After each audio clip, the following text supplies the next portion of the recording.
We're here today with Charles McCarthy, ATT Boynton Beach. Charles, afternoon. Good afternoon, guys. Charles has opened up a beautiful new school here down in Boynton Beach, Florida. He's going to take us inside, JiuJitsuMania, and show us around. Let's do it.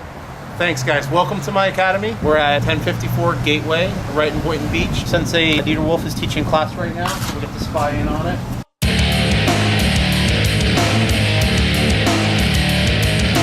At our school, we do a lot of gi, and we also do a lot of no gi. And we feel like by separating them, it allows you to develop different techniques. And then when you put it all together, you know, like if you're rolling all gi, a lot of the no gi stuff will help transition into the gi stuff, and vice versa. When you're rolling all gi, you go no gi, all of a sudden you feel very light, very fast. All of a sudden you're sticking positions that you never even knew existed before. It's all part of it. It's the different intensities of jiu-jitsu, starting slow, moving fast, high pace, low pace. And all of these things, when you put them together, will help form the perfect jiu-jitsu player, in my eyes anyways.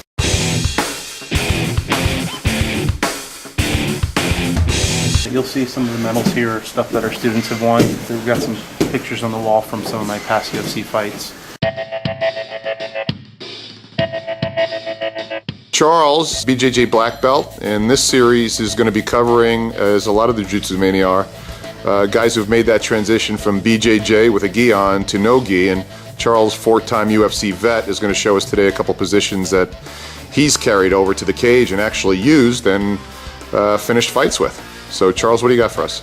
Thanks. I have today I'm going to show the inverted triangle, and there's a bunch of different submissions inside that series that all work together. So that's what I'm going to show. It's a great position if you're off your back to control your opponent. You can use it to get back up, to reverse, or to submit. Awesome. This is Dieter Wolf. Dieter's a brown belt under myself, and he's also a black belt in judo. Okay, so I'm going to go for my inverted triangle from butterfly guard. I start off, hooks in, always in butterfly guard. You want to make sure your knees are pointing outwards as far as you can get them. The more wide, the better. Your opponent's always going to be trying to put your knees together. So, far out as you can get them. Next thing is the grip. Now the grip's the most important part. If someone's inside your butterfly guard, you always want to keep them leaning over their knees if you can. So the grip that I'm going to go to is going to be an underhook here, but the underhook isn't going completely deep. It's coming only to the elbow. Okay. Other hand is going to come to the opposite side of the head, and you'll notice that I'm bringing his elbow to my sternum. It's locking his arm out, which leads us to another move, which I'll show you after this. From here, this position, I'm going to bring my inside butterfly hook, the one underneath the arm that I'm attacking. I'm going to bring it across the waist here. And you'll notice on the far side, I hook the toes around them, and I start pulling on the underhook and pulling on the inside waist hook. From here, I have two options. One option is if my opponent sees this and he decides he wants to try to pass. That's my best. But if he doesn't see it and try to pass, all I do is I just pull him into position. So we're going to do it kind of both together. 9 times out of 10, when you get to this position, your opponent brings his hips around. As he starts bringing his hips around, it's imperative that I roll my hip up over and on top of his shoulder. If I stay underneath him, I'm not only going to lose my submission, but I'll end up side mount. So this is what the only difference between me winning and losing, getting my hip over the shoulder. So from here, as he starts to pass, I pull in, my leg goes over, hip jumps over the shoulder, and inside leg hooks the arm. Here, okay? Most important part of this finishing is making sure the arm's hooked right. If I have this position here, and I hook the arm like this, and lock my triangle, I'm gonna burn my leg out. I need to make sure that his arm is locked on top of my calf so that there's no muscle contact. It's only in the joint. Stops you from burning out your joint or your muscle. So from here, I lock it in place with the bottom leg, top leg goes over, and adjust your triangle here. Now from here is where all my submissions start from. I have first my Kimura here. I go here and I turn it. Good possibility he's going to roll through, and as he rolls through, I'm going to finish it on top.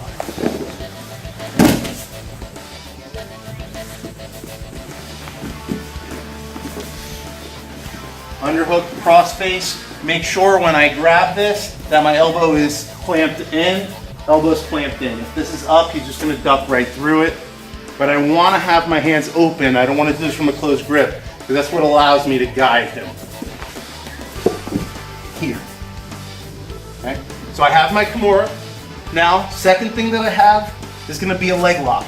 I'm going to bring myself to the leg and tuck my elbow right in underneath the knee. Fingers go to the toes, and I bring the toes in to finish the toe hold.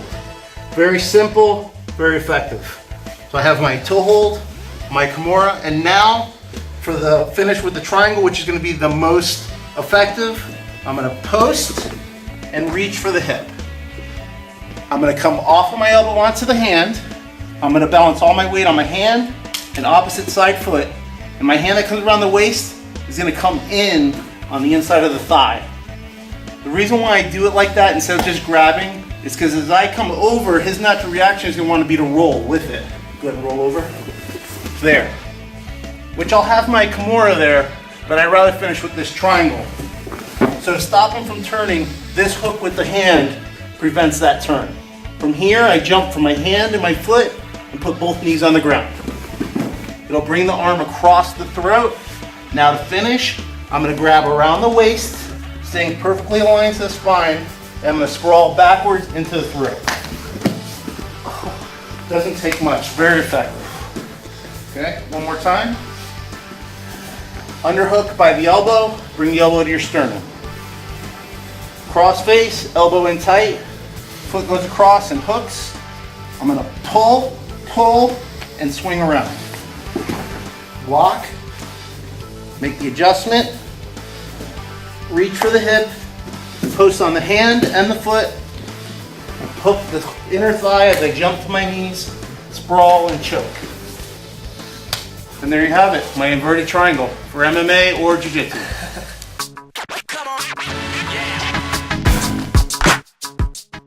The next move I'm going to show is a modified Kimura, and what makes this so effective is now in Jiu-Jitsu, especially once you get past blue belt, it used to be when I started doing Jiu-Jitsu, there wasn't a lot of Jiu-Jitsu on the internet. When there's not a lot of Jiu-Jitsu on the internet, every school has their own style, their own flavor, the things that they're used to, but it's way different now in Jiu-Jitsu. There's techniques everywhere, everyone's sharing everything, and the borders don't really stop at the schools now.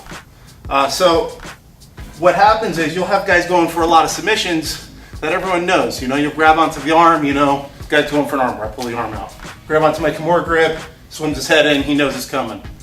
So I like to focus a lot on techniques that change the perspective of Jiu-Jitsu a little bit, but at the same time still are working effective techniques. So what we're going to do, we're going to start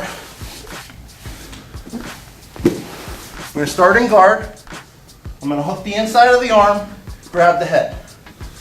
Shrimp out, foot on the hip, knee goes in. Okay? So I'm in position here, grabbing the wrist, heels coming over, and I have my angle established. I should be looking straight down from one shoulder down to the other. My heel is touching my knee, keeping everything trapped in place. And I have the wrist, which I can easily turn into triangles here. But we're going to go to something different. I'm going to come inside on the Kimura grip. I'm going to do the same thing. I'm turning the elbow in to my chest, here and here. Now I'm going to you'll notice on this part of the arm there's a lot of movement in the skin. So I'm going to start with my thumb at the elbow. I'm going to slide it up till the wrist connects. And you'll see on the wrist you have this little indent in here. That's my grip. Here, here, and in. Grab my gable grip and clamp everything to my chest, bringing my elbows behind my back. Now to finish, all I do is change the rotation of my body. That's all it takes. Very, very effective, and it leads to a lot of other things. For instance, if he straightens his arm out here, which is his only reaction that he can do, I can come here now to the bicep crusher and right into my triangle from guard. So that's my modified Kimura. Works awesome in Jiu-Jitsu. Even better in MMA because they have gloves. Arms don't slip out of places when you have gloves on. So, inverted triangle, modified Kimura. Charles, thanks for spending time with JiuJitsuMania. We really appreciate it, and we hope to see you soon, and thanks for the awesome positions. Thank you, guys.